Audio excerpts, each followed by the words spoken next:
Welcome to the Vegan Stew. I'm Helene, part of the Stew crew.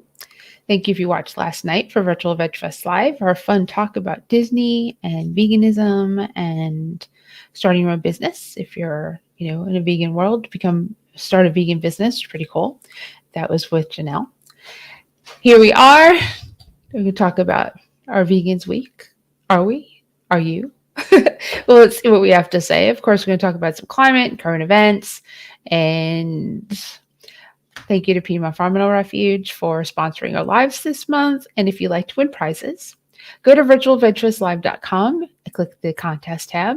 And you can do some really fun stuff. Take a picture with one of our sponsors, be creative, upload it to Wishbond, ask people to vote for it because it will influence us, even though it is not the final decision. Some people did a great job last month and had tons of votes. So it did help it make our lives easier. We want you to be creative, and then you'll win a prize pack, potentially, based on us looking at it, because that's what we did, from Terra Seed, Hodo Foods, Veg Key, Rebel Cheese, Cinnaholic, Fabulous, or Bernie's Wild Adventure Sauce. Those are our 7 sponsors for the month of August. We really appreciate them and their support. Now, if you go to YouTube, please do subscribe to the Vegan Stew and hit the notification button, and go to Virtual Veg Fest on YouTube as well and do that too. Subscribe to the Virtual Veg Fest and hit the notification button so you know when we go live. And remember, if you have any questions or comments, we always like to have them be part of the show and let us know what you have to say, and we will address them as we do.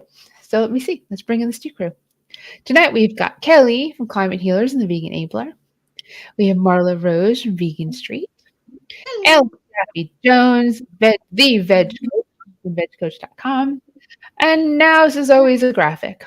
So Nows and Rob and Bob Best, and Nows is awesome. So Nows is always like the littles running around. So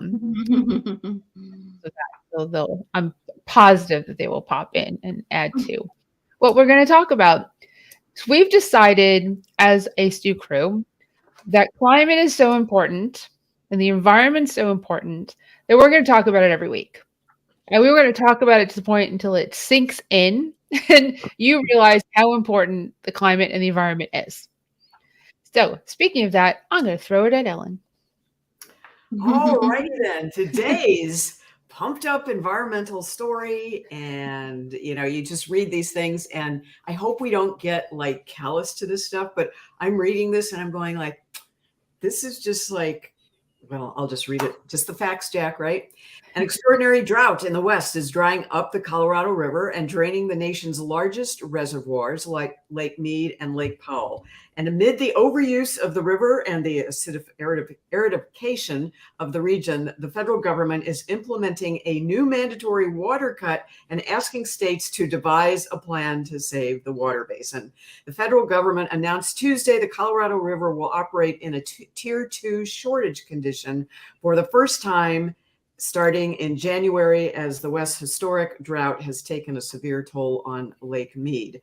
According to a new projection from the Department of the Interior, Lake Mead's water level will be below 1,050 feet above sea level come January, the threshold required to declare a Tier 2 shortage starting in 2023. This means Arizona, Nevada, and Mexico will have to further reduce their Colorado River use beginning in January. California will not have yet cuts made to the water they receive from the Colorado River. All right, so that's kind of it. And it said at the part of, I think another story I read about this said they had a deadline to come up with a plan, all these states, and they haven't done it. And they said that the biggest drain is on agriculture. And of course, they didn't put the word, this is what drove me nuts. They didn't put the word animal in front of agriculture. So people are thinking their almonds are sucking up the water, or the plants otherwise are. And I know Marla Vegan Street has done some incredible memes. I was just reviewing them yesterday about, don't forget about taking a shorter shower, just give up the animals. So that's my rant.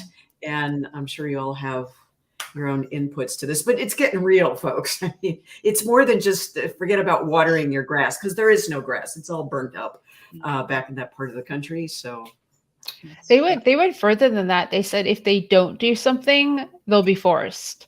So if they don't actually reduce their consumption, they will be forced to reduce their consumption by the government. Which, can you imagine the outcry for that? Because you wouldn't wear a mask, but now you're not going to have water, to fill your pool and your hot tub and water your lawn. Green lawns, they don't matter. What matters is the critters and creatures that are running around in those lawns, except for yellow jackets. I'm sorry to say that, but we can talk about that another time. We have an issue. But also to stem onto that, do you like tomatoes? Everyone here like tomatoes?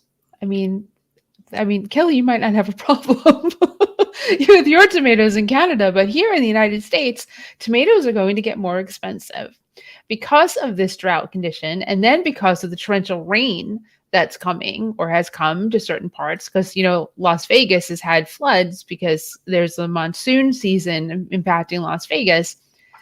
The agriculture for tomatoes is impacted. So we lose. Tomatoes are going to get more expensive, and there's a problem with the crop. And then I heard earlier this week there's a problem with coffee because of everything that's going on. And Ellen, you make a great point, because it's really frustrating me that we've gotten to the point where climate change has become the buzzword. It's being said by the news. We've gotten to the point where they're saying agriculture. But what they're not doing, this drives me crazy, is what we can do about it. Here's what's happening. Here's the cause. How do we fix it? Mm-hmm. And we know what, everyone in unison, how do we fix it? Stop eating animals. Mm-hmm. That's a big part. It's the biggest part. Mm-hmm. And not flushing your toilet and taking shorter showers and not watering your lawn. Those are great things too. Yeah. Yes, they will add up. Stop being animals. It adds up even more. Let's talk about tigers, right? Well, tigers. I was just going to mention, I remember that from, what was Al Gore's movie? Inconvenient Truth. Yeah, The Inconvenient Truth. Like the whole, I don't know how many times he mentioned different kinds of light bulbs. Never was animal agriculture mentioned. It's just like, that is the ultimate inconvenient truth. But it's sad, and I don't like to be cynical, but I also don't know when or if people will start caring. As long as they can get through their lives with a modicum of convenience and comfort, I guess that's maybe what matters. So, one second, Marla and Kelly, you can add to this, because Salesh Rao advised Al Gore on the animal side, right? And he didn't want to hear it. You want to talk about that, Kelly? Because you know more than I do. I was just going to jump in and say that my partner Ray took the climate reality certification. And part of that is you get the PowerPoint and you go and you do your own. Like you have to, in order to get it, you have to present 10 presentations. And there's, out of 30 something slides, one slide that doesn't even talk about animal agriculture. It's just a little part in a picture. Right? They don't address it at all. And that's what happened with Salesh. Was attending one of the climate reality and there was activists outside saying, why aren't you talking about animal agriculture? And, someone from, whatever from Climate Reality was like, are those your people?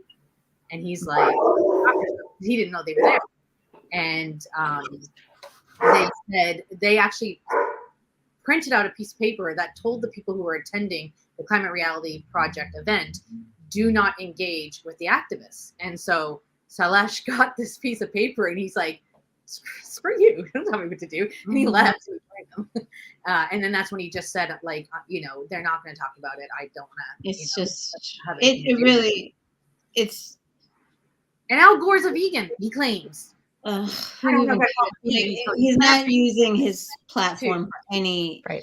Well, it's just, it's just window dressing, you know, and it makes it shameful, you know, honestly. But on a positive note, the Tigers are kicking ass right now. I mean, not really. The numbers are so small considering everything, but it is a move in a good direction. Is we learned this week that the wild tiger populations throughout, you know, the areas where they live is up 40% globally, which is amazing, since 2015.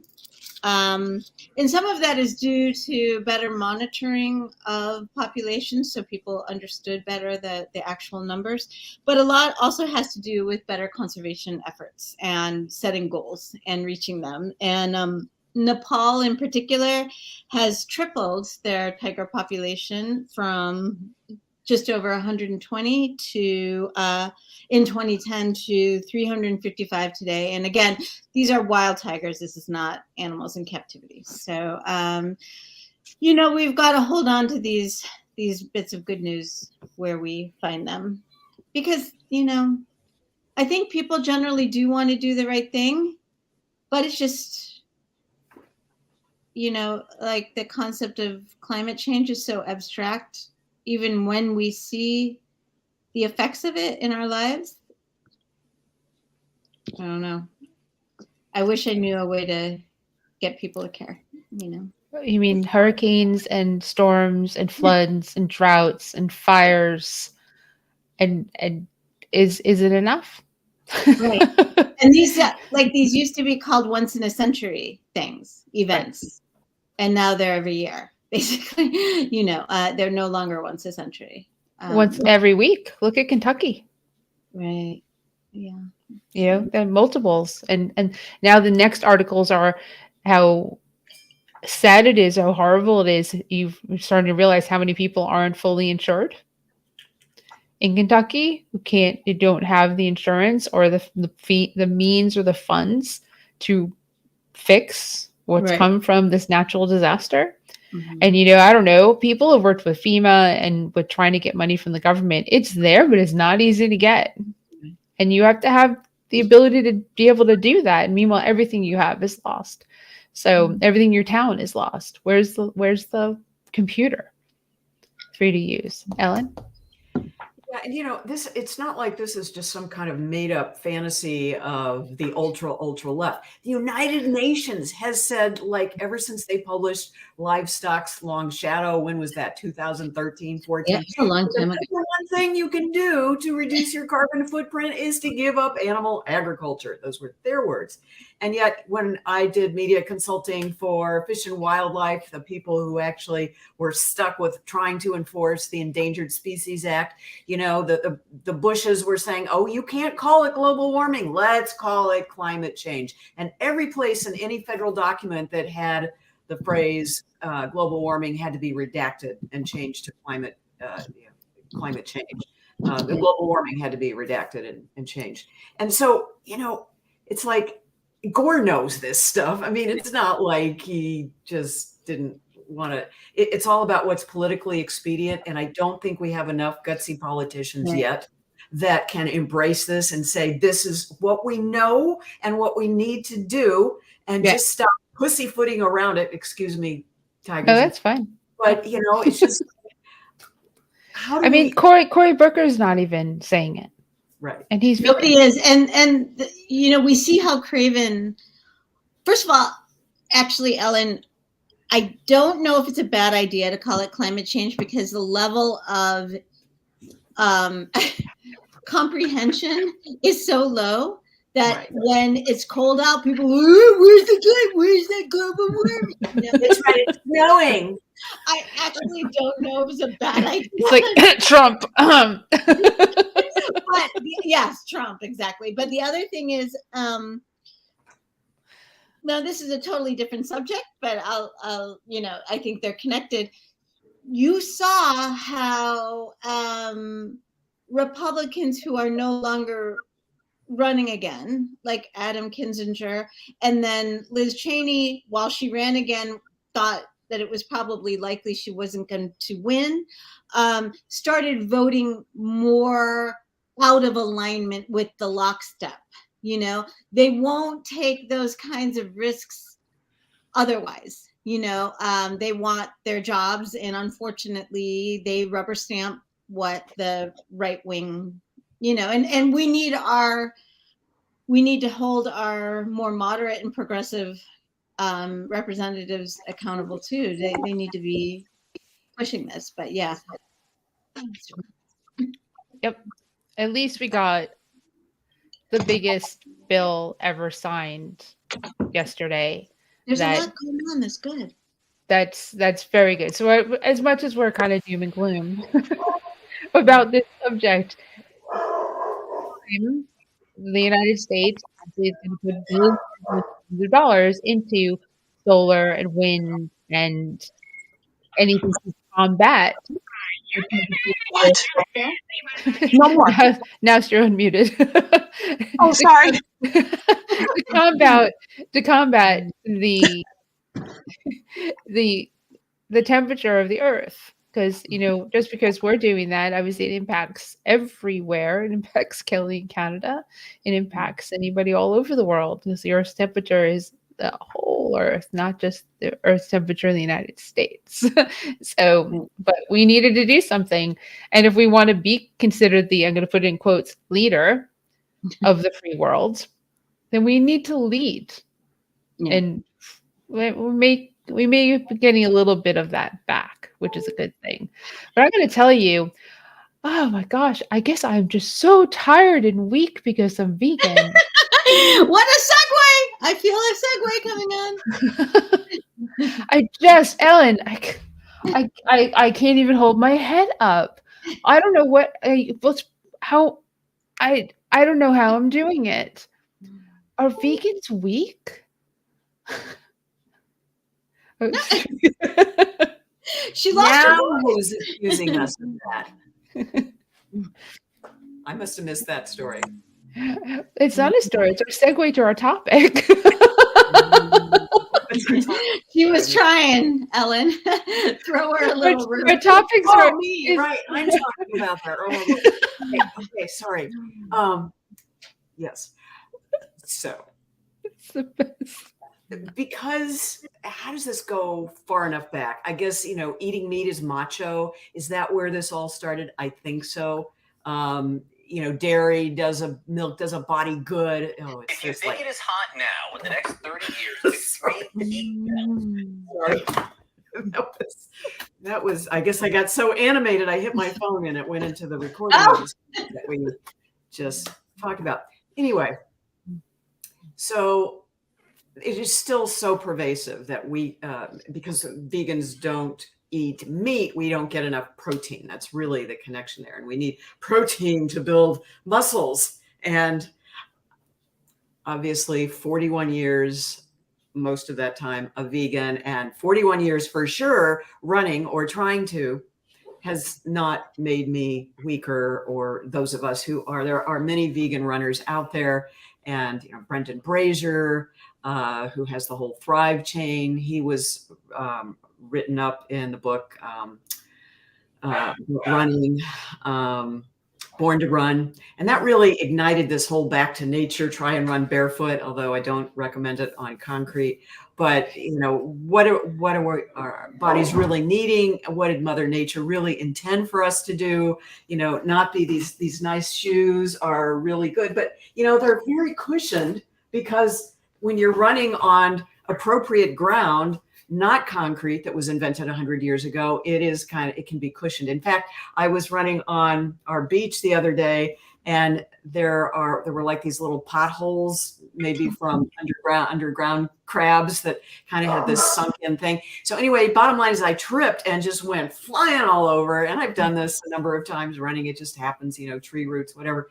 But I landed in the sand, and, I got up and ran again this morning. So, if you'd done that on concrete, it just wouldn't have ended so well. But point being is that when you are able to have a strong athletic training program, whatever it is, you get plenty of protein and nutrients that you need. But personally, I've just been so attacked every time there's like this media story. The last one I remember that really did me in the local running community with some people is Butter's Back. It was a cover story on Time magazine, and it just ignited the fire under the vegan haters, and they attacked me on social media and vegans in general. And it just kind of blew me away, the comments that I saw, that like this mainstream belief that even after all this time locally, I've been, I usually win my age group when I race. This is 255 times now that I've placed in a 5K or longer since 2006, just on plants. So, it would be fun to hear from people who are listening, if you've had experiences like this that just drive you absolutely batty. I competed at the National Senior Games back in May. I was the only woman in my age group to have competed in all 7 track events, and I placed in 3 of them. I didn't get a gold medal this year. The last time I got one was 3 years ago. But still, the idea. You're slacking, Ellen. You're slacking. 2 years from now, when they have them again, we'll see how it goes. But part of it is just trying to be out there.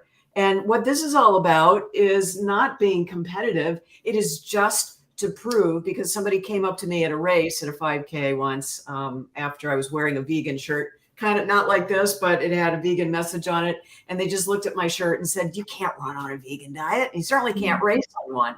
And like this rebellious third daughter that I am, we had a nice conversation, but internally I said, just you watch. And that's what this is all been about. And I just keep looking for ways to show that we get enough strength. You've got all the guys out there, the Robert Cheeks of the world. He really wrote the Bible, Vegan Bodybuilding. It was also with my publisher. And, he has since gone off and he's promoted different products, different supplements. Now he's with T. Colin Campbell and, not doing supplements. And for me, I've really never done supplements. I've tried them just to see if it would make a difference. And, it was convenient. That's about the only difference it made. But, I really do try and eat foods in their natural states and all that. Helene, are you raising your hand or just? I want to add on to what you said, because when you were in National Veg Fest, I think in 2017, my housemate at the time, Dave, was in the audience and he listened to you. I was emceed it, but I always walk away. So he listened to you. I actually think I was listening to you too. And you said, and he was doing protein powder like every day. And you were like, don't do supplements. You don't need supplements. Just eat a healthy diet. Eat a whole food plant-based diet. You won't need a protein powder. You'll never have a lack of protein because it just doesn't exist unless you're not eating at all. And then you're starved. It's starvation, which is a whole other issue. But if you're eating food, and like we all are, there's a thing as a deficiency in protein. It doesn't exist. And that's one of the pieces of advice that you gave. He came home and stopped buying a protein powder for a number of years until he went back to it. But for a number of years, he just went, "Oh, Ellen said, we don't need to do that." So yeah, that is a great piece of advice from you. And as for us being, it's one thing I wanted you to say. How old are you? 95. No, I'm going to be November. Say that again, because it got cut off. I'm sorry. I'll be 70 in November. So Ellen's running races almost every weekend. Right. And she'll be 70. And I'll tell you, my energy levels are pretty darn high for what I do. As I've aged, I still get the same amount of sleep. It doesn't matter. But, can I tell a difference when I eat more crappy food than when I eat more healthy food? For sure. But my energy level is probably just as good, more energy than most people. I mean, remember, we walk around Disney, and I kind of mentioned that last night when I was live, that people, we look at the people walking around Disney, because that's like an at least 5 mile day minimum walking. And we don't know how some of those people do it. But we also understand why so many of them have little scooters who don't probably need scooters. But They need a scooter to get around Disney because and we're talking all ages. We're talking younger than us to older than us, because not everyone in a scooter now is 75 plus. Right. There's 30, 40, 50, 60, 70 hitting people in the ankle scooters, running around Disney. Disney got smart and made it so you can't cut the lines anymore. You go in the line with your scooter. Oh, wow. Yes. So you don't get perks for getting one, which I think is what a lot of people were doing. But we have a climate issue on this planet. We have a food issue as well. And people want to look at us vegans and be like, point the finger at us and say, you're not healthy. You're not eating meat. There's something wrong with you. And meanwhile, our doctor visits, our blood work, the way we look, our skin. Exactly. Come on. So, Is Kelly? I think Kelly had something to. Oh, yeah, Kelly, I see it. It's like a heart. What is that? It is a leaf? heart. That's an awesome spatula. That's My my love was. spatula. Okay. Oh, that's awesome. Yeah, I just wanted to quickly mention the book, The Protein Myth. I think it's David Irving, I think is the name, which is a really great book. But I also want to mention as well that plant-based / vegan companies push this idea as well. And it really bothers me when I see like a plant-based snack. It's like a plant-based protein snack. Like, we don't need it. Like, how many people do you know that is in the hospital with kwashiorkor? That is protein deficiency. Nobody has it here in North America. Or very, very few people. Definitely not your family. Right? So it really bothers me when I see vegan companies as well pushing this, right? Because you actually can get too much protein and it's actually not healthy. I'm sure, Ellen, you could talk to that, right?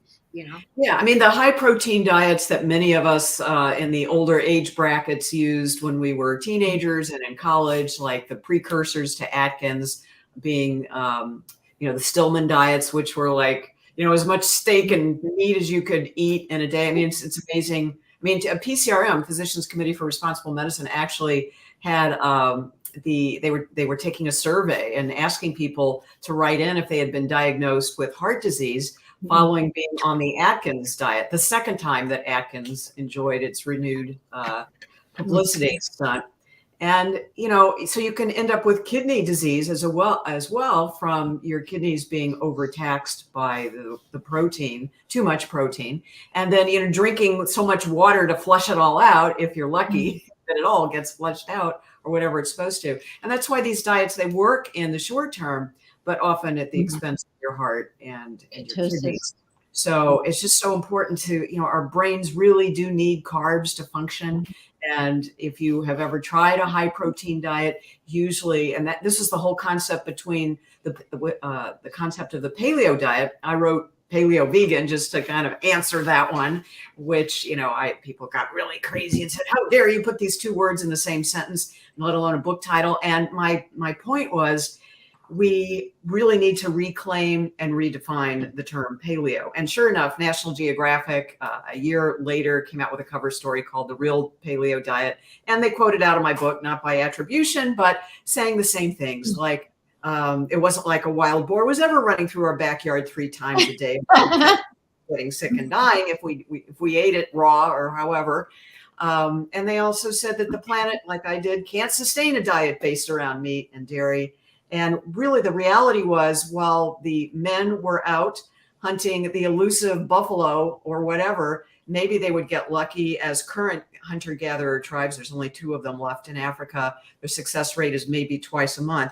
So while the men were out doing that, the women were back at home foraging, eating the berries and the nuts and the seeds and whatever greens they could find. So, that's the whole story with paleo. And then, because of my experience in coaching high school girls cross country and track, what I see with younger kids is they just love running, love, the feeling, the endorphins that you get with running, and then they just want to do so much of it, and then they end up, because they're running usually on asphalt tracks, even if they're cushioned, still they end up stress fracturing their shins and other injuries. So it's just really important to kind of listen to your body and do what Mother Nature intends, which is not just going overboard on all these supplements and trying to figure out, even a banana has a gram of protein. So we are not going to die of protein. Yeah, like Marla, one of the things I give it as an example when it comes to the protein is a white flour bagel, like a plain bagel with peanut butter, has 9 grams of protein. No, I mean, that's now you're hungry. But it's 9 grams of protein in a bagel, not a healthy bagel, but a white flour bagel and peanut butter. I mean, that's, people kind of go, where am I going to get it over the course of the day? Count your protein. Eat a Beyond Burger. That's like 90% of your protein for the day in one burger. Fat.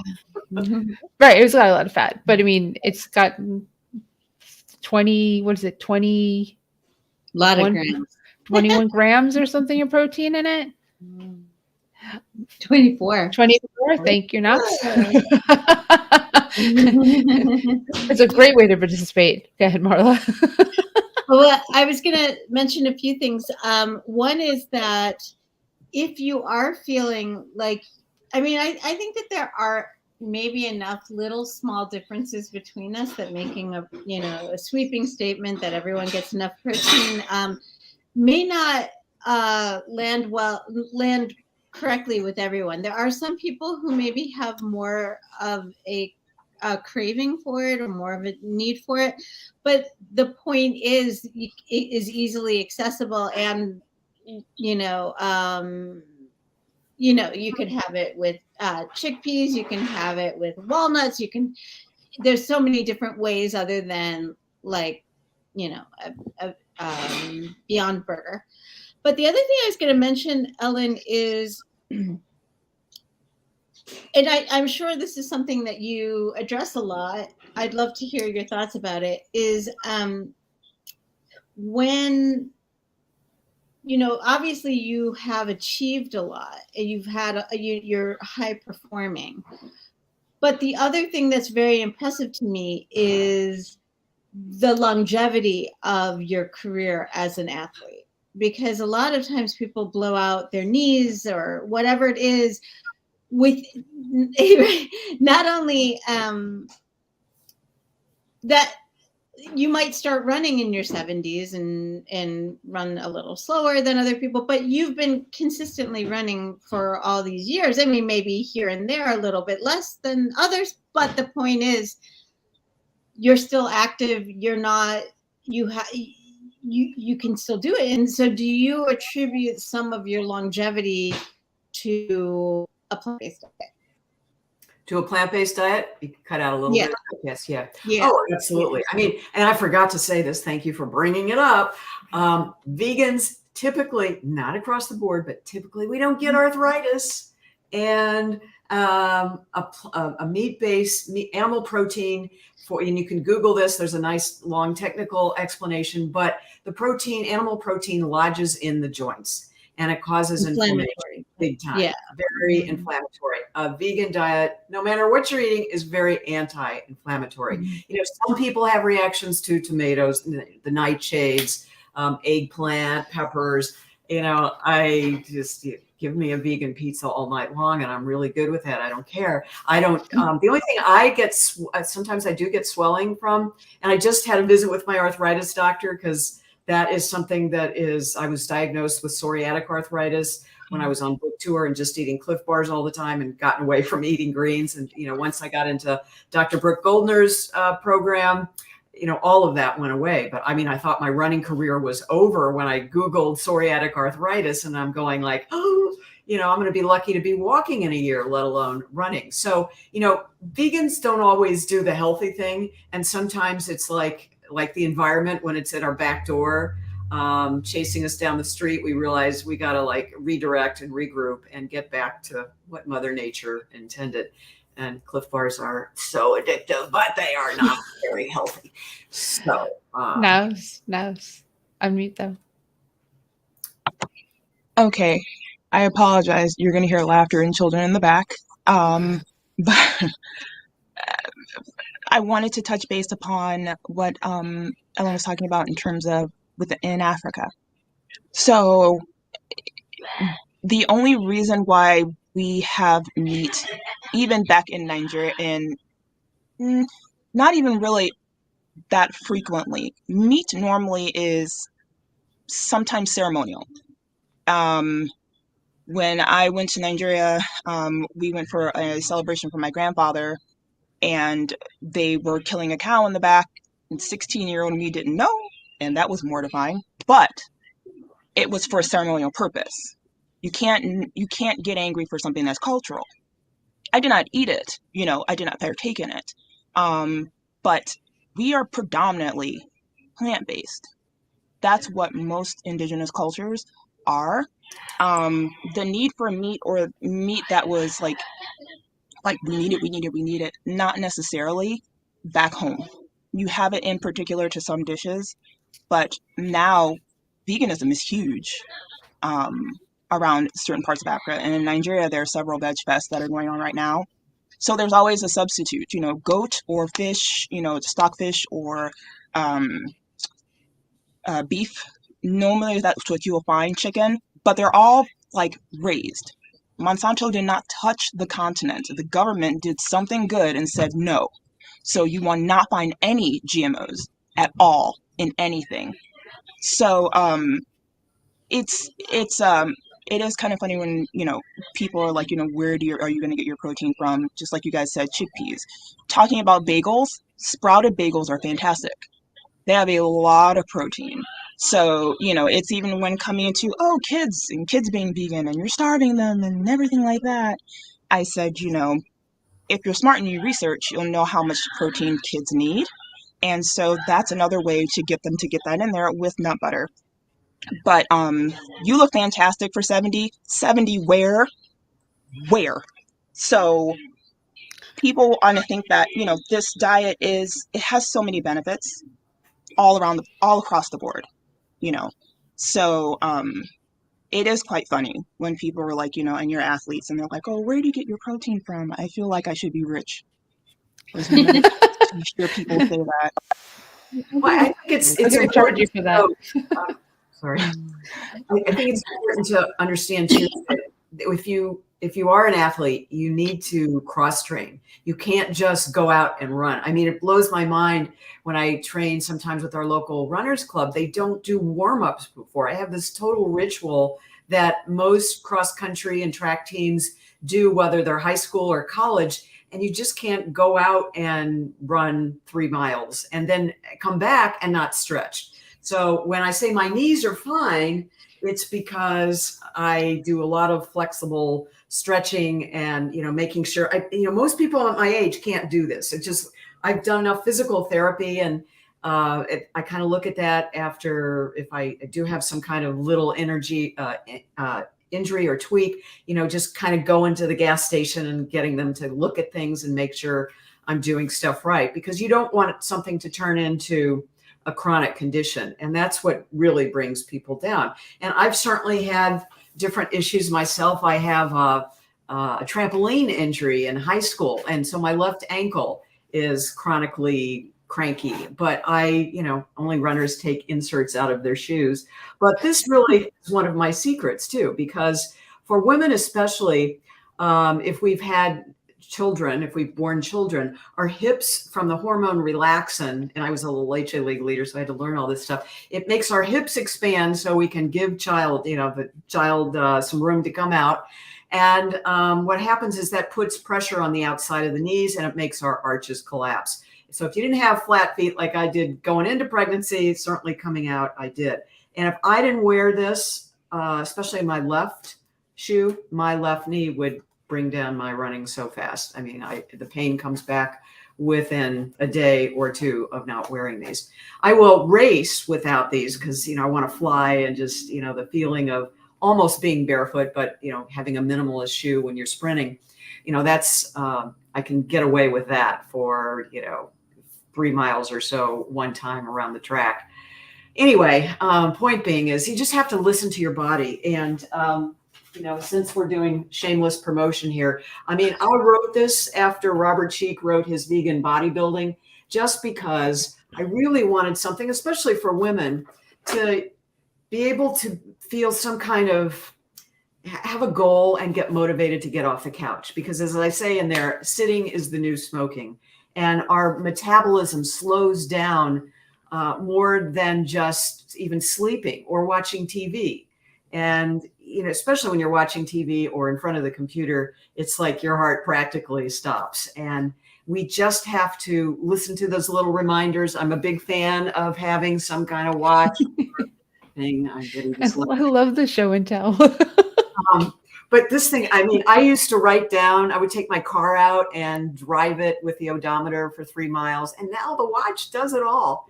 And there's so many fun little gadgets and things on here to help you keep track of what you're doing, even if it's just walking. And by the way, just walking is wonderful. Do it with your dog if it's a good reason to take care of a shelter animal, so you can do your 1 mile somewhere. And then, you help both of you. And, dogs' brains are really connected to ours emotionally. So just, what better way to do this? I encourage people to pick a race, even if you're just going to walk, because, the sense of community and getting out there with other people, it just really helps your spirit and your soul. And then you get motivated. Well, maybe I can, pick up the pace a little bit. And that's how people do it. When I ran up north in St. Louis, I was always in the middle of the pack. I never placed in a race and really didn't run competitively until I moved down to Florida and my children were all, off to college. And then, people were saying, you're still clocking an 8-minute mile. Why don't you come to a race? And then I started winning my age group, because it's like, I'm just showing up. And that's the other message I want to just convey, is just show up. Pick a goal, pick something that is maybe you think is unattainable, but you might surprise yourself and find that, you're not going to be last. I was pretty sure the first 5K I entered when I moved down to Florida, I was going to be last. The police, it was a parade route, and the police were talking into their two-way radios, and I was pretty sure they said, there goes the last one. But, I wasn't the last one. So you won't be either. So just one thing I want to touch on that Now said before we go forward. Yeah, you can get angry for cultural. It's not an excuse. It's not a reason. I don't care. We talked about that last with the Jews, the Hasidim, with the chickens. Get damn right angry that they're taking chickens and spinning them around their heads just for a religious reason. So I couldn't let that pass. I got a finger. So I want to kind of clarify. The celebration wasn't where the cow was killed for sacrifice. It was to feed the people that were in attendance. Mm-hmm. So from things that have happened, as far as I look at it like this. For cultures that were here that respected the earth and only killed for the need to do so to feed their people, and then still resourcefully to use that animal and not waste it. So for something, for clothing, for kids, that I can understand, and I'm not going to shut down or come at somebody. That is cultural, point blank period. Vegan or not, it's not our place. However, it's also kind of stems on the same thing. Yeah, I would get upset for, it's real touch and go. But in regards to what I was saying is that that cow was not killed for purpose of a sacrifice or for any religious thing. It was for the people in attendance for eating. It was part of one of our dishes that is culture, traditionally has that. Now, because I was there and there were other people, they did make one that was meat free. So it was something that, like, from way, way, way, way back, that particular dish did call for that particular animal. So I just wanted to clarify that. And still, I know that we can agree to disagree depending on what it is for. In that case, that's where I will be like, I can't I'm not going to tread on you. But I understand where you're coming from in regards to what you were saying. Just in terms of some traditional aspects, I'm going to leave it for that. Like, I'm not going to come down someone's throat on there. That wouldn't be. No, I totally understand that if there's a need for an animal to survive and you use that animal fully, there are definitely cultures on this planet still that when they kill that animal, they kill that animal kindly and they use every single piece of it. They don't have access to a supermarket. They don't have access to other food. But if you do, like the Jews in Brooklyn, they don't need to kill the chickens. They don't need to do it. They just don't need to do it. They have their food. They can eat anything else. They can, like they said, they can use coins. They can use something else to do that. So if the ability to is there and not use that animal, don't kill the animal. But I hear you, everything that you're saying. Go ahead, Marla.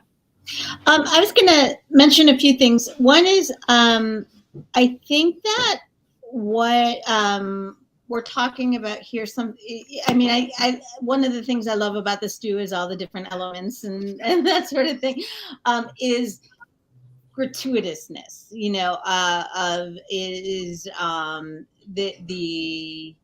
the birds being killed in that ceremonial, what's it?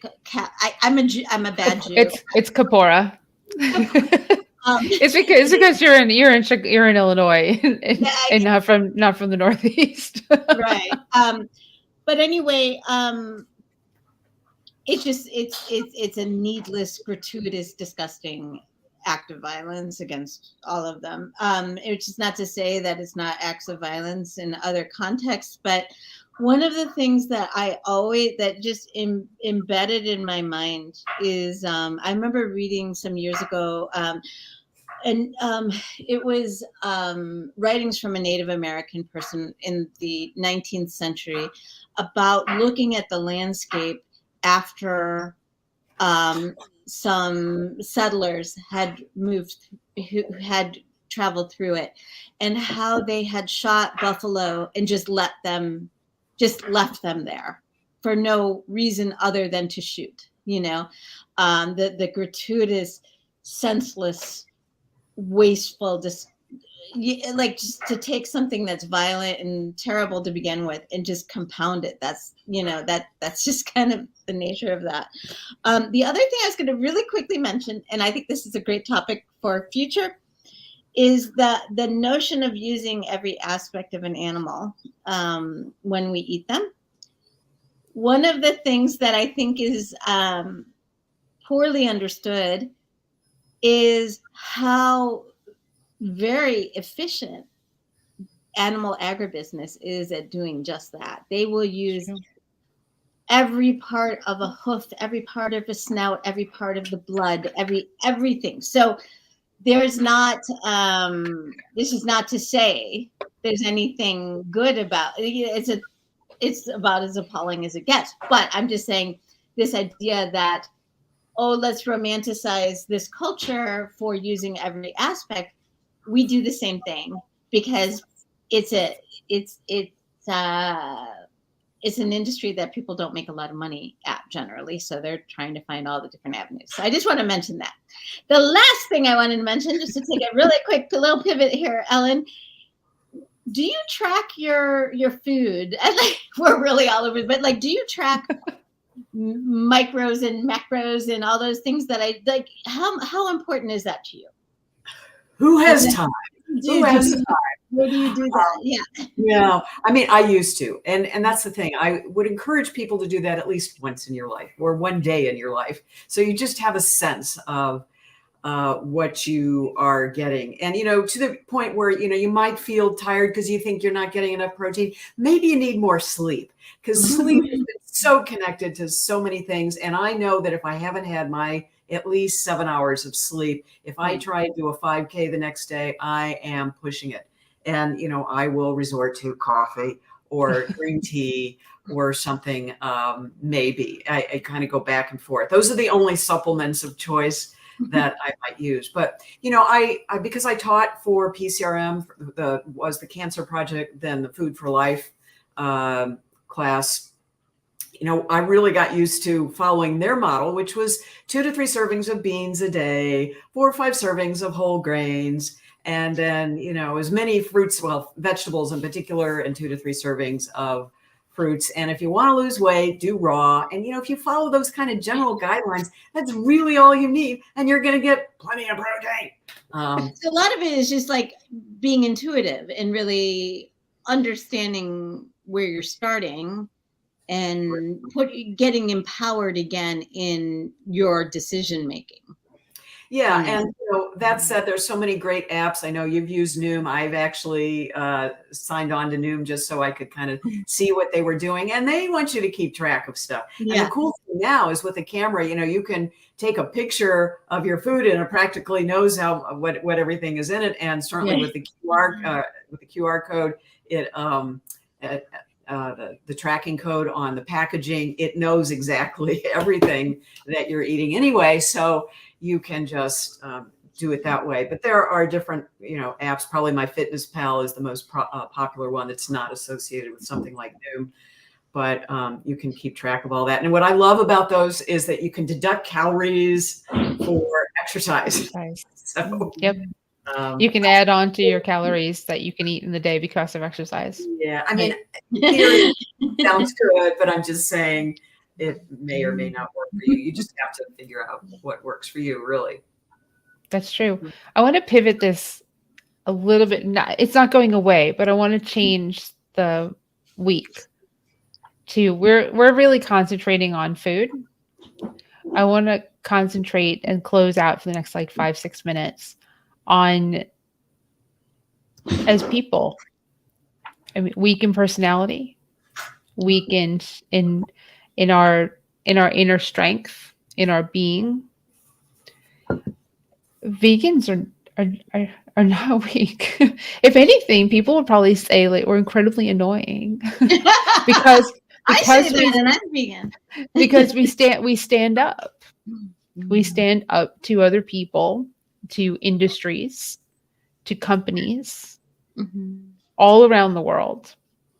We politicians, we try to facilitate change, and we do that by protesting, signing petitions, talking, and whatever we each do individually. Ellen's her races. Me, it's my festivals. Marla, it's Vegan Street. Kelly, it's Climate Healers and the Vegan Abler.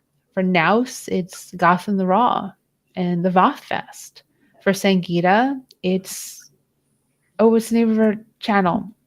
Tilted Planet. It's Tilted Planet, right? We all do something that we resonate with to reach people. We all came together to do this, and each of you knows to do what we do, you cannot be weak because we get the crap that gets thrown at us.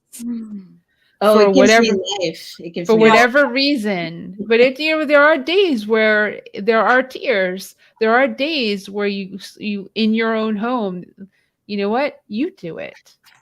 There are days where you say, I'm done. Because you just, why are you so mean? Why does it matter to you that I'm doing what I'm doing? Why don't you focus on you and what you can do? And the keyboard warriors, they can just go F themselves. Go ahead, Kelly. Yeah, I was just going to say, talking about weak and bringing it to weak of mind. I watch and read and discuss way more thought-provoking things than I did before I was vegan. Before I was vegan, I would just read mindless books that, feel-good books that wasn't challenging my brain. But really, in my household, we have conversations, complex, thought-provoking conversations all hours of night. I sometimes have to say today, you know what? It's midnight. Don't ask me these questions, right? you know, like I have because he's always thinking, you know, like so if anything, like I know for me, I'm so much more sharper in my mind because we seek this information. You know, you're always looking for a way to not only just do your thing, but you look at it with vegan eyes. Like I planned a race that was all vegan. There was no dairy at the end of the race, and people were ready to remove my head. But I personally spent $3,000 and went and got the best vegan food I could in town and brought it to the table so people could actually taste it and see it. And, you know, the reaction of like, this is vegan. And, you know, the other thing that the Dairy Council puts cartons of milk in finishers' hands when they cross the finish line. I have revolted against that and been very outspoken. So absolutely, it doesn't just stop with the activities that we do. It's looking for ways to change the world. And I know you all really do a great job of that. Marla? Yeah, I was just going to mention that one of the things that I feel is one of the best benefits of being vegan, like most of it, I would be, you know, almost everything. I'm just grateful to be able to make this choice for the animals.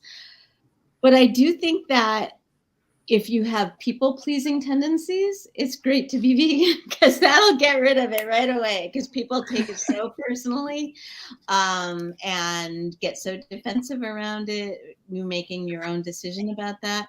And also just not being afraid to go against the grain, to be a little different. Like I know that there are people who are truly anxious about ordering different food around, you know, like if you're at a table with people and you get like, you decide that you're going, you know, you're vegan, so you're going to order vegan food. There are a lot of people that's a really anxiety ridden thought to, you know, just standing apart like that and just doing your own thing. But to me, one of the biggest benefits of being vegan is just that. It's just putting into context what's important and what's not, and pleasing others based on what you put in your mouth is not one of those. No. Oh my God, they're quiet. Okay, here we go. So they're quiet. There's no noise. They're fine. They're alive. So what we're gonna do? They're right behind your nose. I think, you know, like I said, like it's really good to have like representation and showing faces, and it was great to be a part of when I did a Vegan Life magazine when I was in that issue. And that was just so great to show this is what diversity of different faces are, different people who are within the community. And here is their story behind it. You know, there are things that will make me giddy or stim, which is, you know, normal of neurodivergent individuals. But if I go to a Kroger and I see someone who is considering or curious about natural foods or organic foods, I squeal because it's not like I'm try in on their conversation, especially if it's a person of color and I'm just like, and they're curious, I will, you know, say, you know, and let them know that if it's a brand that they are interested in, I've tried almost every single vegan brand that there's around. And, you know, and to enlighten them. And the biggest thing that they would say is, oh, I got to have steak. I got to have, you know, this and that. And for some reason, the first thing that always pops into my mind is the story of saying, okay, I want you to kind of think, what does a lion do when they have their kill? When they kill it, they immediately take it back to the pride. And what has to happen? The pride has to consume it because once air hits, that is dead. It's going to gray. And they'll look at me and I'm like, so does that make any sense? Right. What's over there? Mind blown by not even being argumentative or combative. Just make them think. And so is there any reason why it says it's going to be good for how many months? I told them about, you know, I said that color is unnatural. There have been articles and news things that have actually come out about what butchers have said that they do with it. Now, it's not a thing I'm hoping that trigger something. If you choose to, it does make them think. I don't know what your choices is going to be when you know, leave the store. But any way I can get you to think of not only of your health, but what was happening to these animals as well, because there's no chicken that big There's not. Mm-mm. And in any little possible way that, all of us, we may be different in appearance or aesthetic and things that we like, but we all are here with the same mission. And I also love speaking for, being passionate for children, especially vegan children and vegan parents, and going against those vegan parents who don't know what you're doing. It's not a trend. You can kill children if you don't know what you're doing. And education is everything, and a community is everything. So however we can enlighten and make change. And it's even more imperative now to just really be really bold, because you guys were talking about what's going on with the environment and the floods in California. And the first thing that came to mind when Helen, you were talking about earthquakes is Universal Studios had a ride where you could go ahead and relive that earthquake in California. I damn near had a heart attack. Like, I was young and I love scary things, but that, as soon as the thing broke and there was a truck and it flew, I was like, is this what this is? No. Mortified. It's happening. We're having it happen again. This is serious. This is not a joke. This is not a joke. And That was the backlot tour, right? yes, Where they go into the subway. yes. I remember that. Thank you for reminding me of that. In San Francisco, I believe, in the park there, they have this metal thing you can step on that will simulate the feel of an earthquake. Yep. If you want to feel that. I felt one in the 7 years living out there, just so you know. So I thought I'd run home. Nope. I was in a hockey game. Very unnerving, though, right? It's like, San Jose Sharks playoff game, upper bowl, the seat vibrated. yeah. And you watched the whole upper bowl buzz, right? And then the luxury suites have TVs. So we were looking back at them. The game, the players, and the lower bowl felt nothing. Yeah. It just kept going on. And somebody said, was that an earthquake? And then they were like, it's an earthquake. And I was like, no way, that's my first earthquake. And like all the Californians looked at me like, are you out of your mind? I was like, that was my first one. So of course it was very memorable to me because obviously this is my first earthquake in California. Big version. It was very, very, very interesting. But I think we've proven our point that we're not weak. We're not weak in physical. We're not weak in mental. And if anything, when you make that decision not to eat vegan, not to eat whole food plant-based, we're not talking about eating. When I'll just expand it for the weakness. When you make the decision to go vegan, ethically vegan, it's impossible to be a weak person. Because it's from watching what's happening to all the animals on the planet and people's health that you kind of come to that realization that, I need to do something. Right. And when you throw in the ethics, people typically don't just leave it in their own space. We tend to want to, especially newbies, you always know who the newbie is, right? They're out screaming their heads off, telling everybody what to do. And it's adorable because we all did it. And then you kind of ease your way into who you are and where your lane is.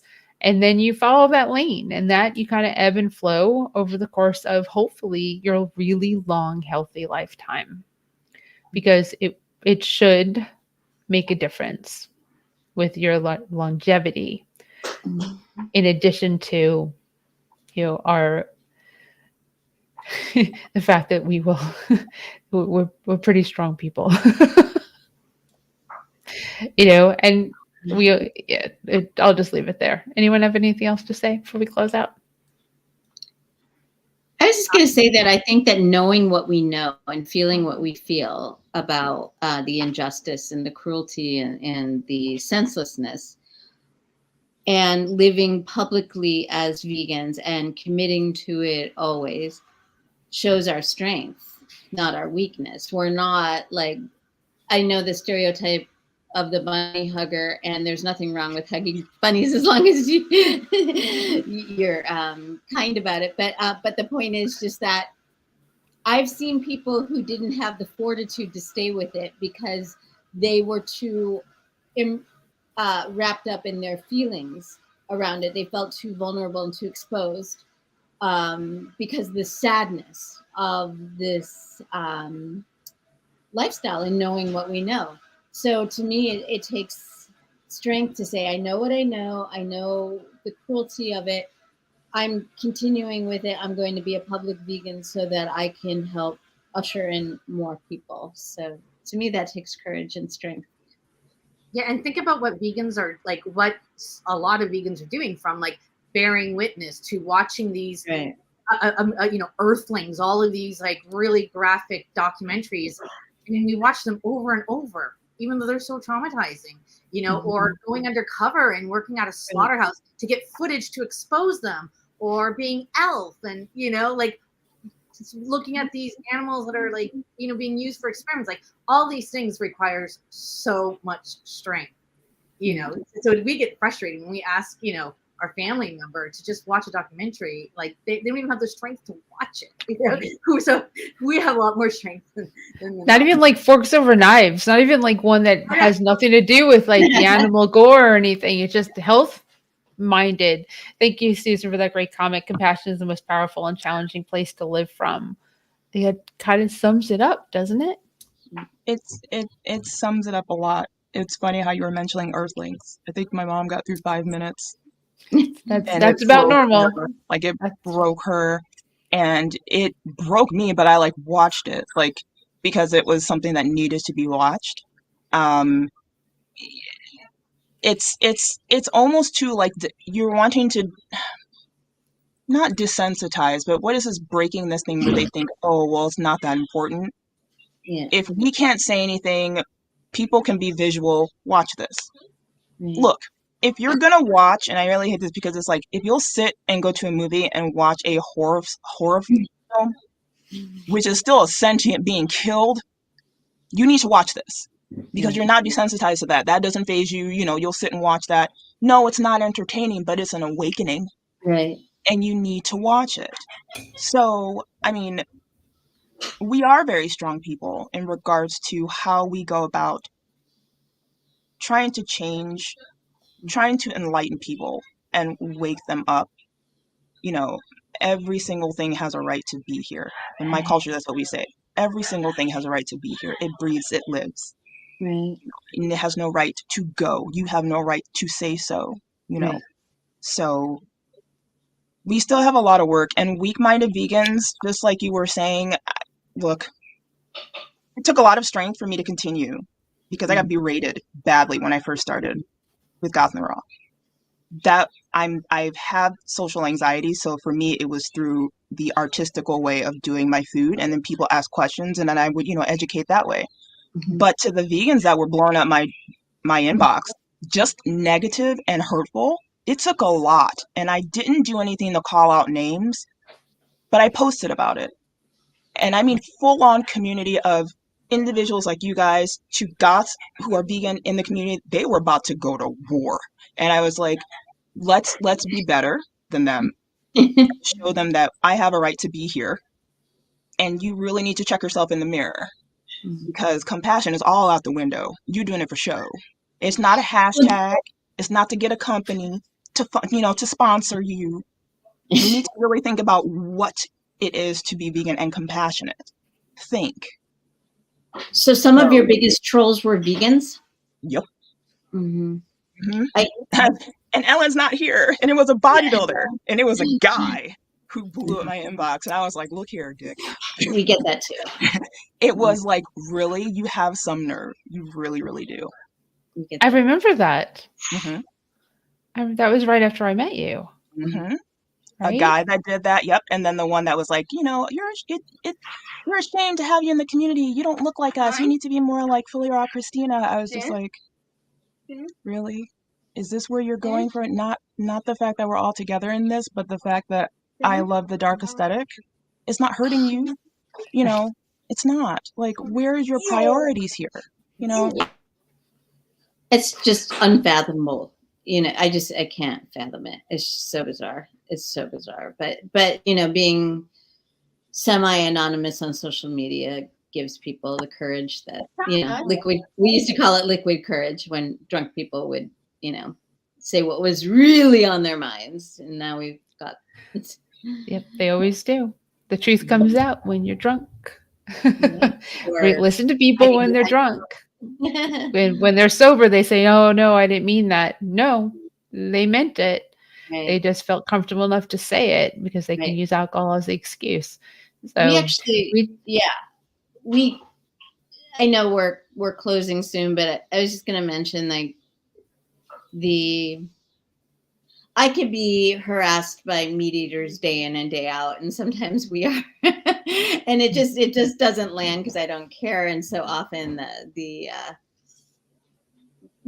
arguments against us are so petty and irrational that it's just laughable. But when it's other vegans who are telling you that you're quote unquote hurting the cause because you express things in a different way, or because you support Black Lives Matter, or because whatever it is that they decide is crossing the line, that's the stuff that gets enervating. And, again, these are probably also people whose opinions don't matter to me, but that's the stuff that gets tiring.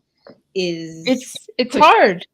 Yeah. It's really hard when it's your own community, people within your community doing dick things because they decided they don't like you, they don't like something you said, something you did, you personally don't mesh with them, even though the vegan should trump that. I don't need to be friends with you, which I think I said last week. We all don't have to be friends.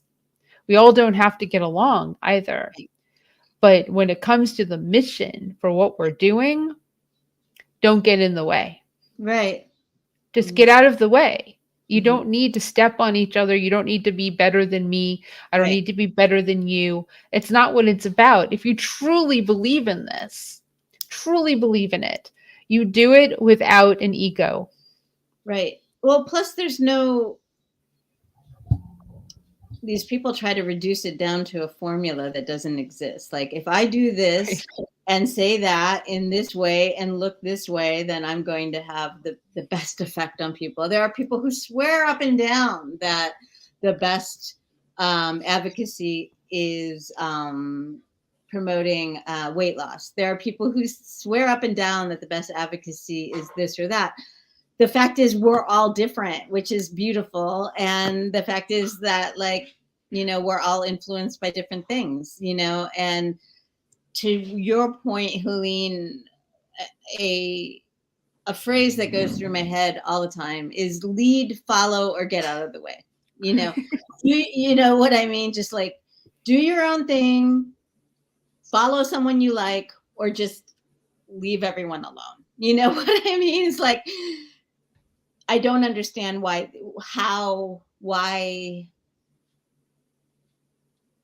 like, there are plenty of activists. There's no way to explain it. It's humans. That's all it is. It's just human nature. It's human nature to, I think we had April last week, the human nature is that if you see someone doing better than you need to bring them down to where you are. That's human nature. And we're all guilty of it at different times. You may not act on it, but you probably have the feelings of it towards somebody else, depending on it doesn't mean any veganism. It could just be life. That person got a new house. That person got a new car.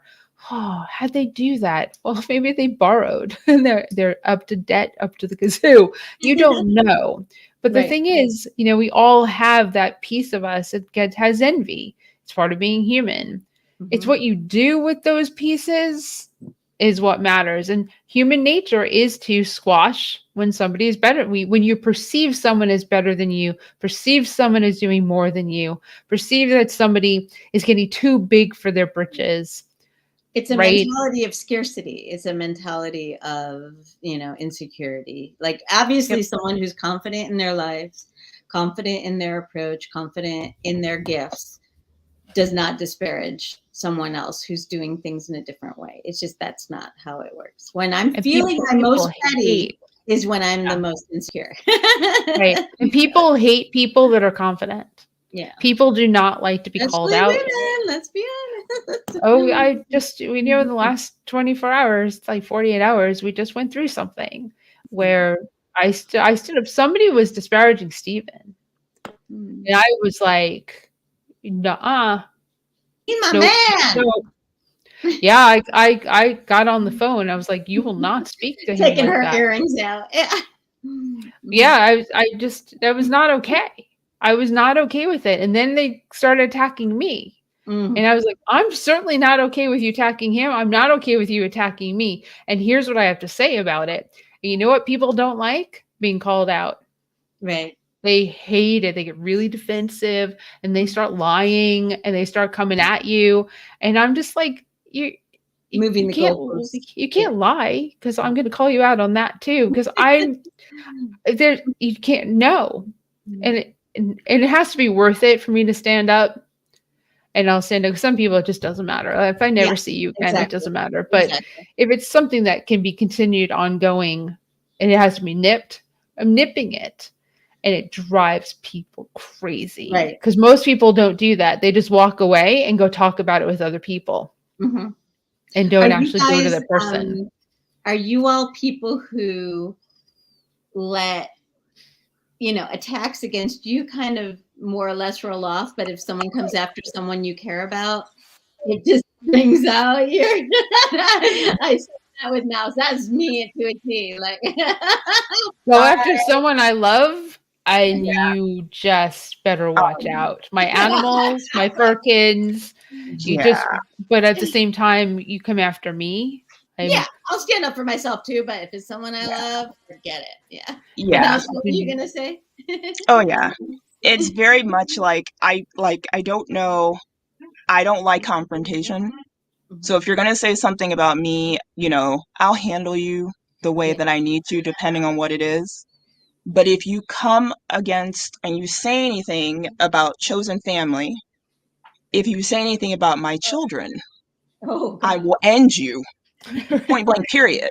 Because that's territory you don't tread. You don't poke the quiet ones. You don't think that we don't have people that we care deeply about. Empathy is an actual thing. And if I bring you into my circle, especially being the fact that I know what it's like to have been hurt, I know what it's like to give of yourself and have people just shit on you. I'm protective of those that I see that are like that. You are family. You are family. And if I really, really, really care for you, you think I'm playing? No. I will protect you and defend you because I know that you will do the same.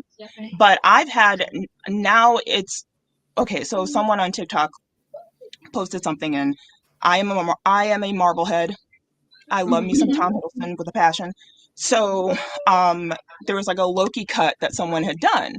And I guess this person came at me because I said Great Hall and not Thorn Room for Thor the Dark World. And I was just like, Thor, like great room, Thorn Room, alleyway, but I don't care. It's Tom. Whatever. I'm happy and pleased. And then she was like, girl, you can just, not coming for anything. I was like, well, it's they, them.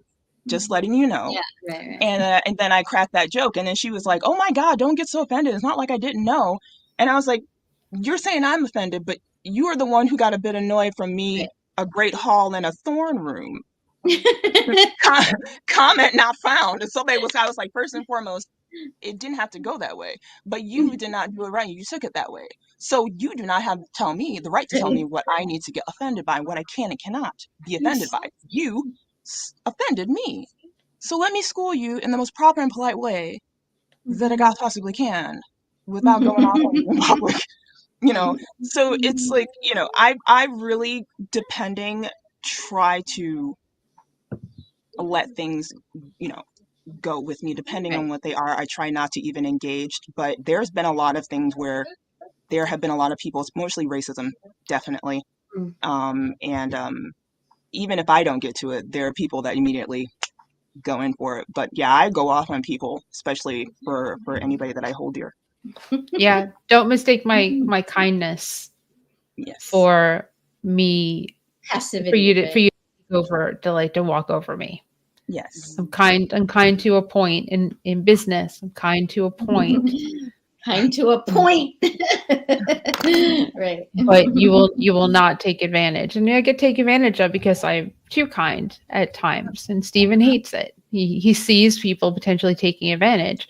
And sometimes I see it and I'm like, I don't have to invite them back if I really feel it's egregious. However, if they are, they will know because I will handle it. So, because I'm not afraid to. I'm not, it's not first year Veg Fest where I'm like hoping people will show up and bend, because you have to you kind of bend those rules a little. I really want you to come, so I want to be really, really nice to you, and I'm still really nice to you, but you don't get to take advantage of us or me or the movement or the nonprofit because people have, and I've called them out when they've taken advantage. Boy, did they not like it. No. And I've been called some pretty mean things. I was called Queen Vegan. Right. In a derogatory email back to me. Domineering, controlling. Yes, it was from a man. Yeah. Yeah. It's like some of us get shit done. Sorry. Bye. I was like, oh, whatever. All right. So let's close this out. We went on. This was great. This is a great conversation. Let me see if I can look at before we go, like what we're doing next week. I can probably get that. We're going to be cooking dinner. It smells so good. I'd say Stephen's cooking dinner. So next week is going to be week 39. So that's pretty cool. And it's, are your kids being bullied for being vegan? So that's going to be another great show. All right, let's go into the green room. Thank you, Kelly. Thank you, Marla. Thank you, Naus. Thank you, Ellen, to leave and go on 8 o'clock call. Thank you for watching and joining us on The Vegan Stew. We're here weekly, except for the first Wednesday of the month at 7 p.m. Eastern Time.